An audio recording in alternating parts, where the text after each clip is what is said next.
Sandra Baxendell, thank you very much for joining me today.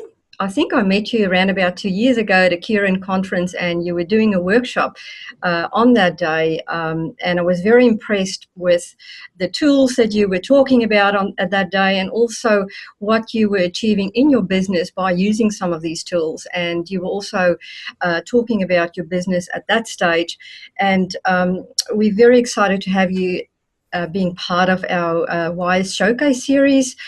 You're one of the most entrepreneurial women in your particular area, especially in the regional rural space.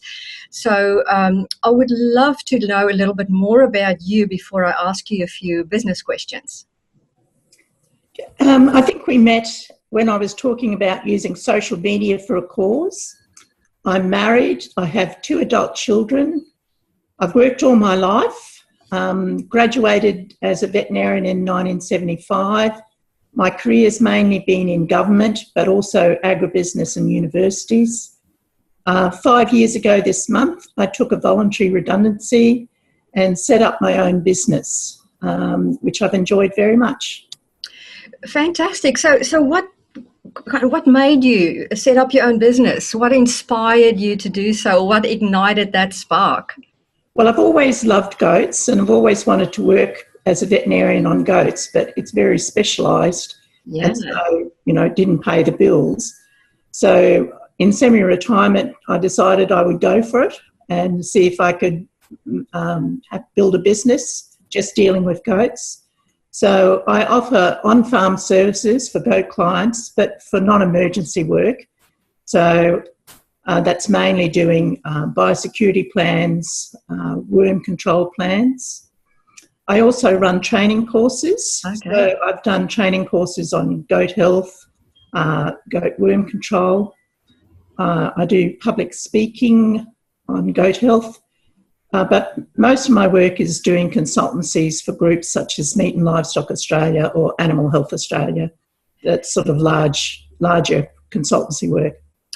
So you started your business about 5 years ago, and you're still running your business, and usually it's quite difficult to get through that first 2-year mark. So it's great to get your perspectives on your journey, because initially you started up and all those initial growing pains, and now you're 5 years down the track. So what in terms of starting up, when you reflect back, what were some of the things that was really very difficult for you when you started that journey? So basically I had to skill myself up in social media, and also I designed and actually made my own webpage. Okay. So I did a social media training certificate and also did a business certificate in small business. So I knew I had to build my skills quickly. So I did that in the first 6 months, actually, so that I could quickly get up to speed, because I saw that the use of the internet was the way to go. Absolutely. Mm. So in terms of your business, are you a solo entrepreneur, or you're in a partnership, or incorporated, or what's your business structure? I'm a sole operator. Okay. Now, I'd like to know a little bit more about how you think about yourself in this entrepreneurial space. Very often when I talk to women that do actually very, very well, and they're actually quite prolific entrepreneurs, they still say to me sometimes they don't see themselves as entrepreneurs. How do you see yourself in this space? Well, that's the first thing I said to myself when I got your email, is that I don't think I'm an entrepreneur. So, but thinking about it later, possibly I am. Certainly, I'm very active on social media promoting goat health, and I don't see any other veterinarians there promoting goat health. So, that's the sole one.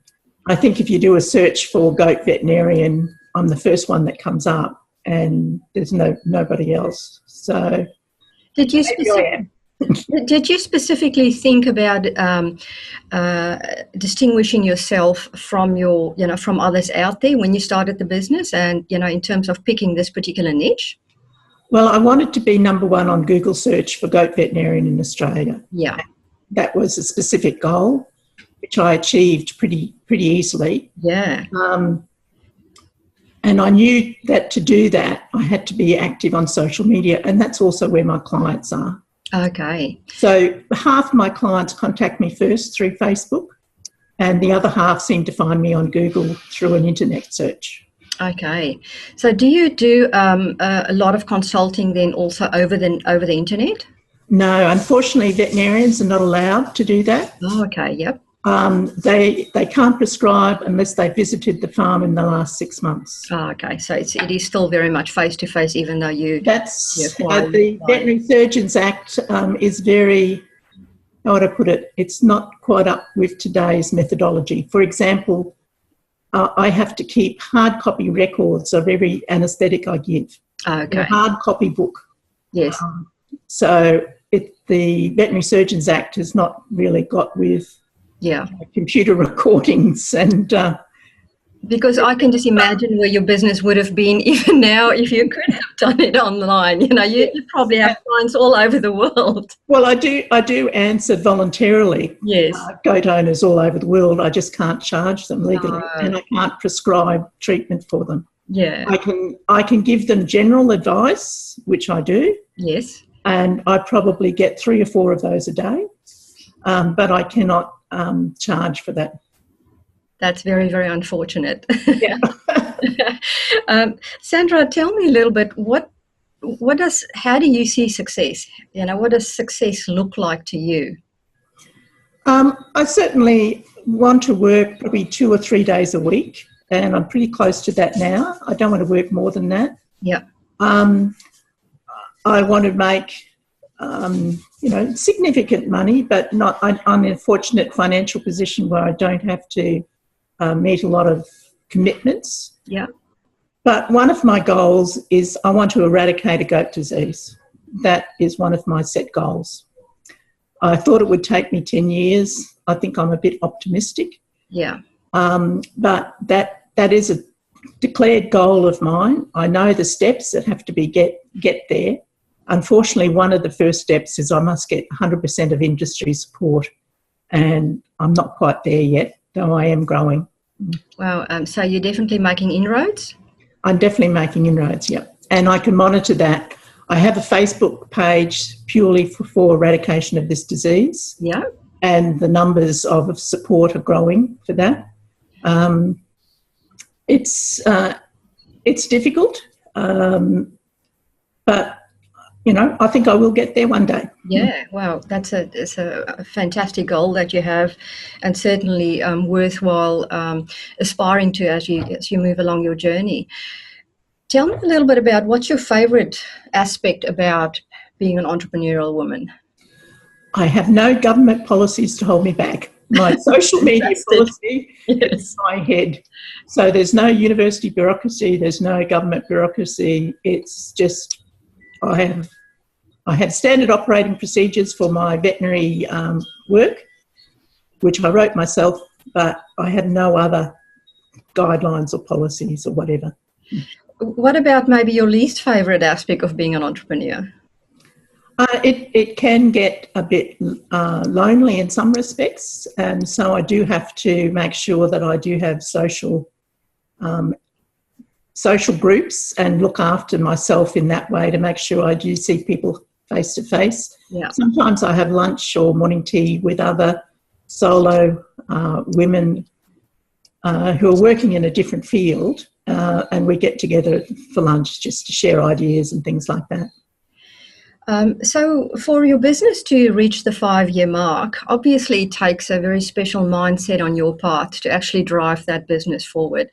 I'd like to know a little bit more about that mindset, about your mindset and how you think about your business and what's worked for you. Well, I work on it every single day. If I do have a day off for family commitments or a holiday or something like that, I use tools such as Hootsuite, so that I can pre-schedule my postings on social media. I think you have to be out there promoting yourself every day by some means or other. I think think that's all. I think you need support. I'm fortunate I have strong support from my husband. So he's both my veterinary nurse and also my financial bookkeeper. Okay. So I'm very lucky about that. But he doesn't do any social media or web work at all. So that's all me. So it sounds to me like you're focusing on what you do best, and then maybe, you've got your husband for the financial side of things, maybe that you feel that's not your particular forte. Yeah, that's his forte. He's very good at it. He always has been. So I let him do it. How do you conquer those moments of doubt when you do come across some obstacles? Basically, I call on friends. There are occasions when I get very angry. Something happened. So I let my other female veterinarian friends know, and they're very supportive. And Sandra, what would be a few skills that you think that's really helped you over the last 5 years in progressing your business that you have? Well, certainly setting up my own webpage and being able to change that whenever I want. That's very useful. I have always been a good seeker of information. So, for example, I have Google Alerts on goats, and that allows me to repost content. Yeah. I'm very good at speed reading and summarising, and also talking in a goat farmer level language about scientific information. So they've been my skills, and I've just transferred those over to my new business. Is there a particular person or another entrepreneur or a business person that you particularly admire? I did think about that, and I'd have to say, not really. I haven't really. I do subscribe to a lot of social media and newsletters and things like that, but probably the Kat Madison, who's the Brisbane social media person that's just been appointed. She would be someone I'd admire, and certainly I've been listening to her webcasts, podcasts and webinars for many years. Yeah. I found them always useful. So, yeah, she was the only one that I could think of. And she's associated with women in business. Okay. What about a favourite book of yours within the business field? Oh, Stephen Covey would have to be the one that I'd say. Is that the 7 Habits? 7 Habits, yeah. And also his time management book. So when you started the business, did you have a particular vision for yourself? Because I know you said you had a redundancy package, and then you moved into this business. Did you think much about the planning side and the vision side, and has that vision changed for you until now? It hasn't. The vision hasn't really changed. It's up on my website, and it's about promoting healthier goats and strong, productive goat industries. So the vision hasn't changed. I did do a business plan, and that quickly went out the window. Yeah. Because some of the things that I tried didn't work, and so I've scrapped them. So selling goat husbandry equipment online didn't work. Didn't get any. I think I got one sale or something in 12 months. So I just scrapped it. There's too many competitors out there that are providing farm supplies online. Yeah.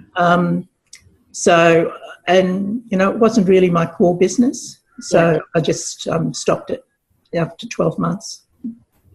Did you have to acquire specific funds to start your business, or was it self-funded? It's all self-funded.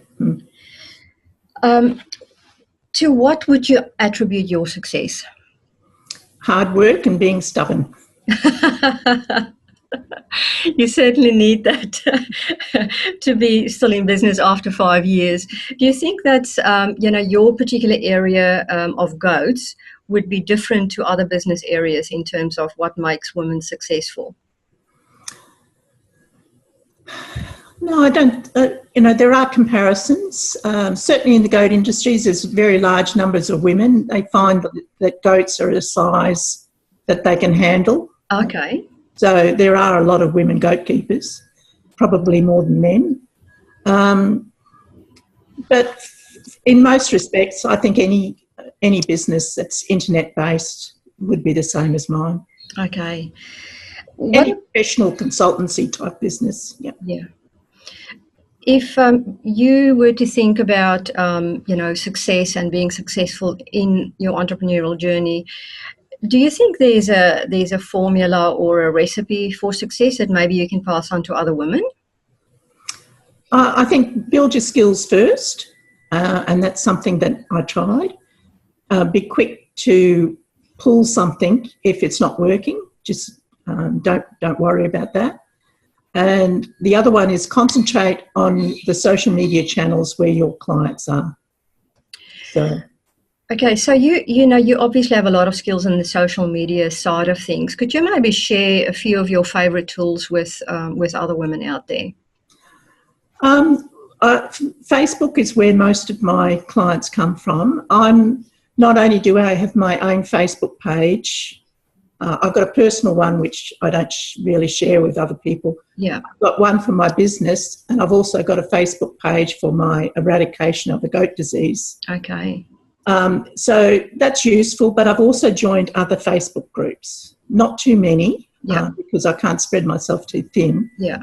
But I do make an effort to try and post and comment and try and, for example, if people say they've tested for the disease I want to eradicate and they're selling animals on a Facebook page where they sell goats, always make sure that I comment and say, well done, it's good that you've tested, things like that. So I try and make positive comments as much as I can on other Facebook groups to encourage people to come and join mine. YouTube has been very successful for me. Okay. Yep. Twitter less so, but I've got some clients that purely contact me by Twitter, which is pretty difficult. You can't really diagnose any goat disease as 150 characters, even if they send me a photo. But I quickly get them onto email. So they've been my biggest successes. I've got 19 videos up now, but this is something in the last 12 months I've made an effort to interview goat keepers and also take more videos of when I see sick animals. So people seem to like that.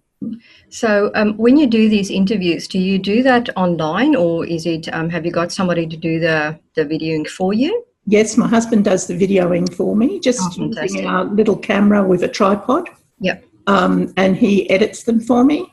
And, and they've got quite a good success rate. Yeah. I do monitor my social media figures every week, and Yeah. I think that's been essential. And I do have a column, so if I've done something differently, and I can then see the following week if there's been an increase. What do you use to analyse your following? Just a spreadsheet I made myself. Yeah. So, for example, last week I was on 399 followers on Twitter. On YouTube. Yeah. So I just put a call out on Facebook saying, I'm on 399 who wants to join my YouTube channel, follow my YouTube channel and get me above 400, and suddenly I got an extra 20. So I could see that with my spreadsheet because I just made a note of the Facebook post and then saw the numbers the following week. So you're at a point now where, or maybe I should ask you whether you're interested in growing your business further forward, or what is your plans forward in terms of business growth? Basically, I see myself working for probably another 5 to 7 years. Yeah. I'm documenting all my standard operating procedures, and I hope to be able to sell the business to another veterinarian in 10 years or so. Yeah, fantastic. So you do have that exit plan. I do have an exit plan, and I've had that in my business plan from day one. What particular barriers have you had in your journey so far? Initially, it was very slow, and I sort of I was watching the numbers and thinking I'm never going to get there. But then you reach some sort of critical point, and then it just seems to take off. As far as I'd like to do more public speaking and more consultancies, but these coming in, I got one just earlier this week actually. Yeah. So once you do have a social media profile and a reputation, the opportunities come. Have you had a particular mentor over the last 5 years, or maybe previously that actually helped you a lot to set your business up or to move your business forward? I did when I was in the department, because I'm a strong believer in mentoring, but it's more peer support in my business now rather than mentoring. What about partnerships? Do you have partnerships in growing your business as well? And what's your view on partnerships? I like doing consultancies with one other person. I find it's good to bounce ideas off, and I partner with someone else with a different skill set. So that's quite useful. So I do like partnerships, and it also helps overcome being a solo operator and being isolated. Yeah, absolutely. The third last question that I want to ask you is, what's your biggest overall lesson that you have learned that you want to talk about and give some advice to other women? Basically, what gets measured gets done. And so if you're wanting to go in a certain direction, then you need to measure your progress towards that direction. Make some changes, see what happens. And if something doesn't work, just cut it and let it go and try something else. Very, very good advice. Tell me, you're already making such a difference because you actually have a particular cause that you're promoting with your business. But apart from that, or even using that particular cause, is there something quite amazing that you still want to achieve in the next number of years before you do sell on your business? I've always supported my professional body, the Australian Veterinary Association. I'm a mentor for new graduates. I'm secretary of their Animal Welfare Committee, so I'm a strong believer in supporting your professional organisation. Yeah. So I'd like to continue doing that. I don't think I could do more. Yeah. Really, I'm pretty happy with my life. Yeah. So long as I can keep going, health-wise, I'll keep going until I just get too old. Too old to do the physical work, and then I'm hoping I can transfer into still giving public lectures and talking.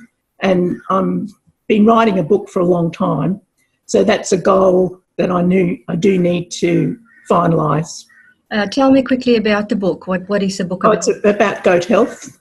So I've written several chapters, but I actually haven't finished the whole book yet.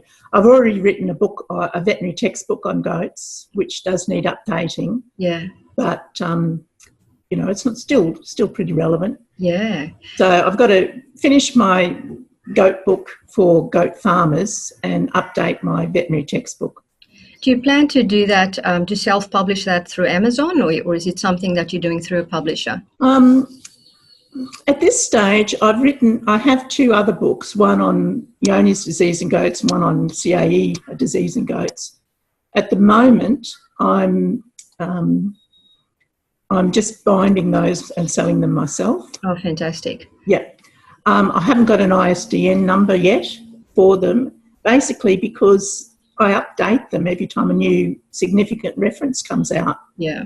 And I like the fact that I can update it and then print it myself. Yeah. And I know it's 100%. I mainly wrote them because these are the diseases that I give public lectures on, and I wanted to be able to take something with me that summarised all the relevant research. So I wrote it just for me, and then I thought, well, this is a product that other people would like, and so I do sell that. I haven't at this stage. I haven't really promoted them. Because I'm just thinking also of the online opportunities. I mean, you digital savvy, Amazon, ebook, you can really reach a market internationally with all your knowledge, your digital skills and so forth. And I can just see that could have a huge impact in the future. So that's probably something I want to do in the next 12 months is to sell those two books. They're limited markets. Yes. Goats is a small area, and these two goat diseases are mainly in dairy goats. Okay. So that again limits it. Yeah. So, there's not going to be a big following there, but with print on demand, I can see that that's something I should be doing. Yeah. Sandra, where can we find you on the internet? And also, if women out there would like to contact you or talk to you in social capacity, or get to know a bit more about your business, how can they contact you? So if they go to www.goatvetoz, that's GOATVETOZ for Australia, .com.au, they'll find me, and my website also has links to all my social media sites. Okay, fantastic. Thank you so much for joining me today. I appreciate your time, appreciate your wisdom, and I'm hoping that I can involve you a bit more in the WHY program as we move forward. But certainly, I can't wait to have this showcase series finished and out there so women can listen to you, learn from you, and also contact you if they do want to know more. Okay. Thank you very much, Sandra.